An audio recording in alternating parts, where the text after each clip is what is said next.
Hello, everybody. Well, thank you so much. Thank you. Everybody, please have a seat. Have a seat. Thank you. Thank you very much. It is good to be back in Georgia.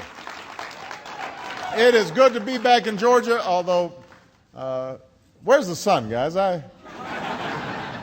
was looking forward to, I'm still fired up, but we've been getting a lot of snow in Washington, D.C., so I was looking forward to maybe 60, 70 degrees, but I guess I'll take 50. I want to, first of all, just make some acknowledgments of some wonderful leaders who are here. First of all, I want to thank President Kathy Love and the entire Savannah Tech community for their hospitality.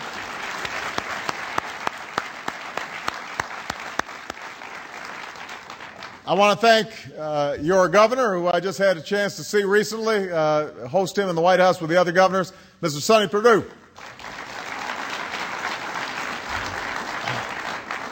Your mayor, Otis Johnson, is in the house.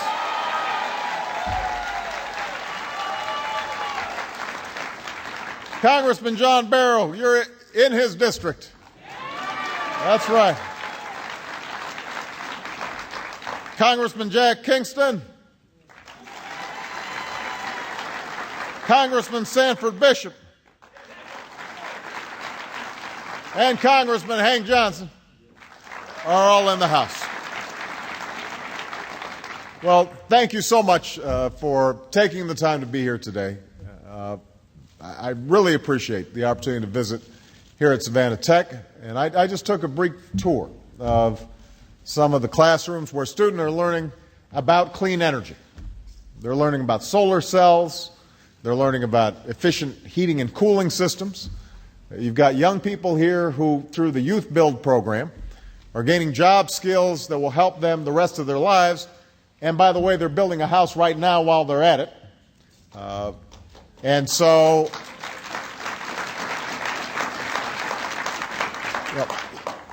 from the instructors to the students, you saw just an incredible enthusiasm for America's future.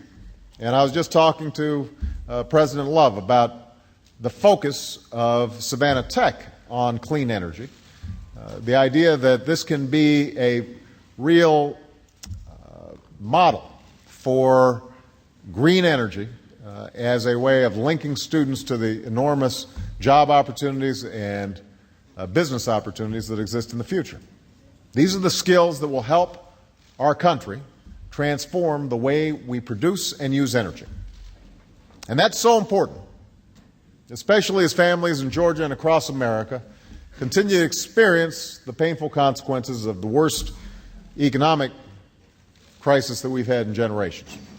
I also had a chance to meet with some business owners who told me what I've heard time and again, that it's tough out there. Unemployment in Georgia is still above 10%. That doesn't include folks who've had to accept part-time jobs or, in some cases, have given up finding a job altogether. And when it comes to domestic policy, I have no more important job as president than seeing to it that every American who wants to work and is able to work can find a job, and a job that pays a living wage.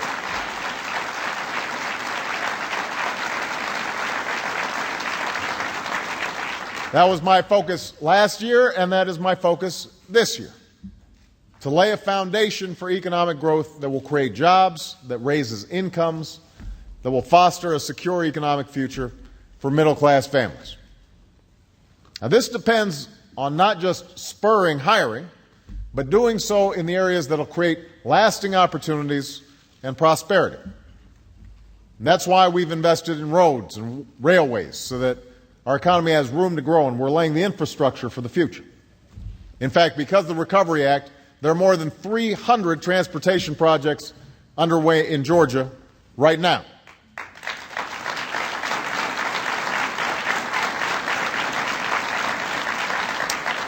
That's why we invested in schools and prevented layoffs of hundreds of thousands of teachers and public school workers, including thousands of educators in this state. Because we know we will not be able to compete in new industries unless we've got workers ready to fill jobs in those industries.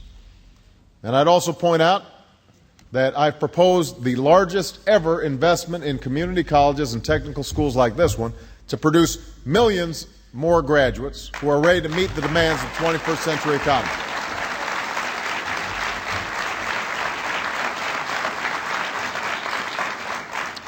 And to spur hiring and sustain growth, we've placed a big emphasis on energy.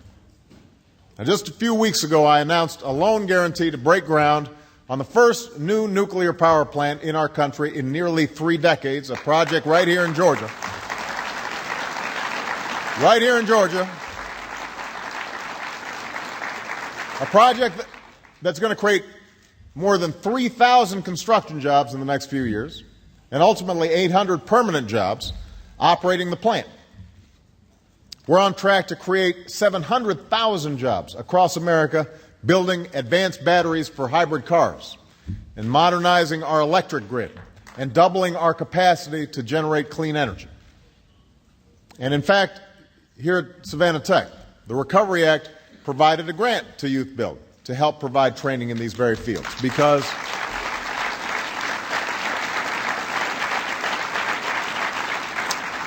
I'm convinced that the country that leads in clean energy is also going to be the country that leads in the global economy. And I want America to be that nation. I don't want us to be second place or third place or fourth place when it comes to the new energy technologies.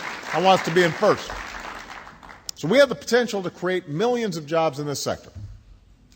These are jobs building more fuel-efficient cars and trucks to make us energy independent. These are jobs producing solar panels and erecting wind turbines.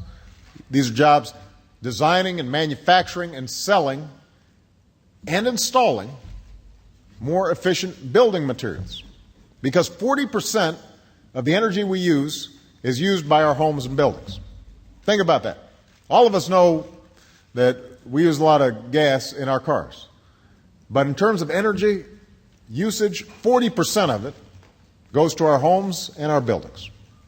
So as we're looking for additional initiatives to spur hiring, I think we ought to embrace what's happening on this campus. I think we ought to continue to embrace the incredible potential that awaits us across America in clean energy. So in my State of the Union address, I called on Congress to pass a set of initiatives for homeowners who make their homes more energy efficient, to continue the energy transformation that's already begun. So today I want to explain the details of this program. And I also want to thank the members of the House and the Senate who are helping to usher this proposal through Congress. Now, many of you have heard of Energy Star. How many people have heard of Energy Star? You've seen that Energy Star sticker on a computer or on a microwave. The Energy Star program was created to promote energy efficiency by letting consumers know which appliances, which electronics would save electricity and therefore would save them money over time. The program I'm describing today applies this concept not to the appliances but to the home itself, and it takes it further. So we're going to call it Home Start, just to make it easy to remember. All right, here's how it would work. We'd identify the kinds of building supplies and systems that would save folks energy over time.